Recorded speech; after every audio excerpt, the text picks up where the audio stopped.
remembers all that. As a member of Toastmasters for about 3 years, Charlie bombalier, oh, yes, before I introduce Charlie, thank you, Gail. Because the objectives for Charlie's speech aren't on the agenda, I've asked Gail to just quickly read through the objectives of the project so you can listen for his accomplishment of that. Yeah, thank you. This is important because his presentation is from an advanced manual. It's an abstract concept.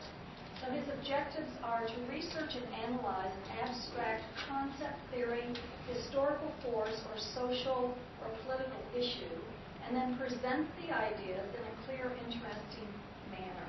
I don't know if you write your evaluations as well. Thank you, Gail. As a member of Toastmasters for about 3 years, Charlie has decided to put the pedal to the metal and finish his Advanced Bronze Communicator Award this term.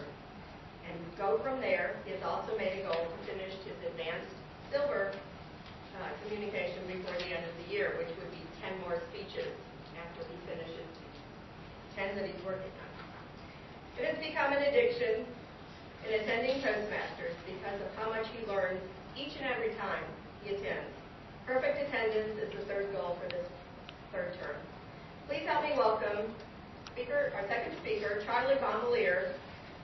Peaceful, easy feeling.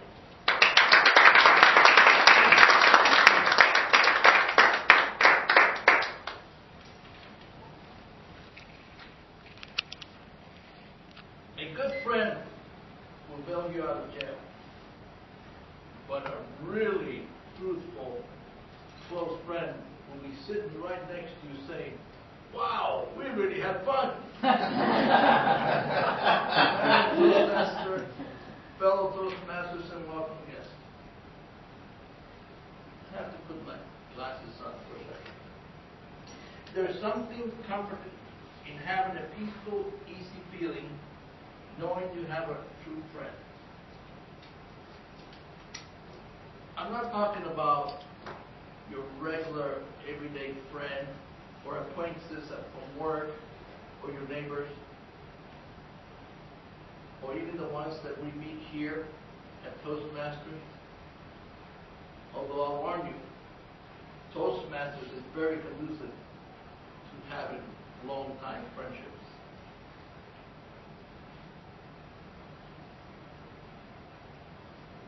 Everyone needs a friend.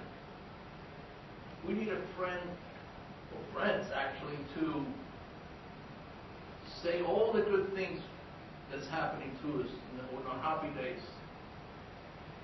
We need friends to share our dreams with, and even to share our sadness with. Friends can make you do the best that you can possibly do. Friends are fun to be with. Friends can also tell you some things that you don't want to hear, but they're going to tell you anyway. But a true friend, now that's special. That's very different than a normal friend.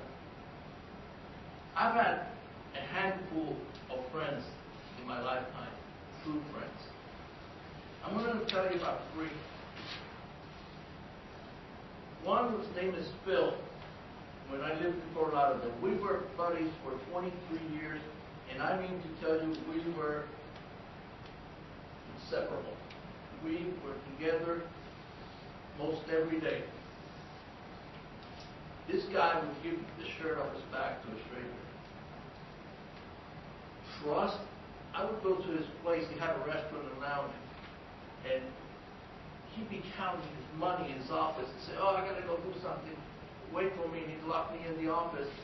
And I begged him not to leave me with all this cash, but he knew that I would never take a penny from him. But that's trust. That's what develops in trust. Then there's another lady that I met about 4 years ago. But before that, I want to tell you how this friendship with Phil ended. We were inseparable. We used to laugh all the time.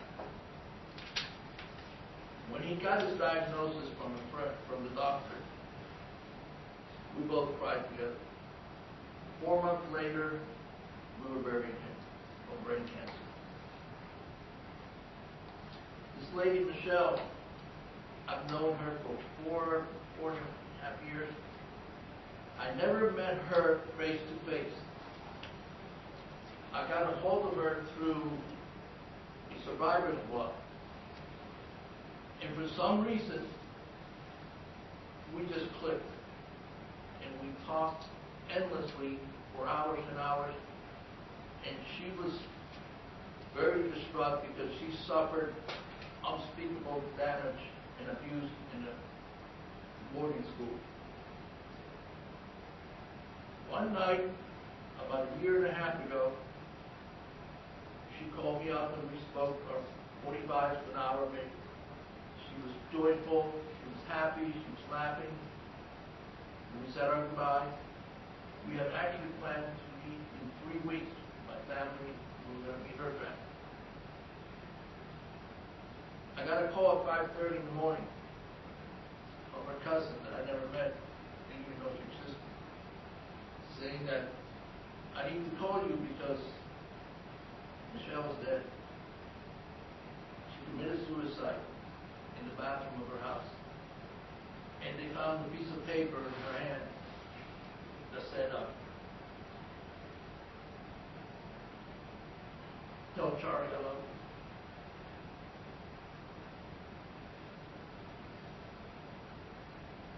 Around that time, I met a beautiful couple. To me, it was love at first sight. And actually, it started right here at Toastmasters. Now, I want to tell you that with one half of this couple, it didn't start out too bright. And the reason why is because on the first day that I met him, he was doing a speech. And I sent him one of these little, how to do speech. And it went something like this. It was nice and short. You dress like shit, you're an idiot, and you got a big mouth.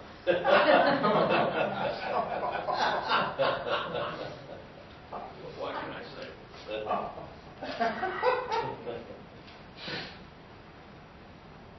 Then we started to talk to each other after a couple of weeks, and we started to become friends. We were getting rocky, very rocky road, very sharp turns. It almost ended up in bid bucket. But fate has its way of, we kept getting back with each other. We like to punish each other for some reason. But it ended up well, as you can see today.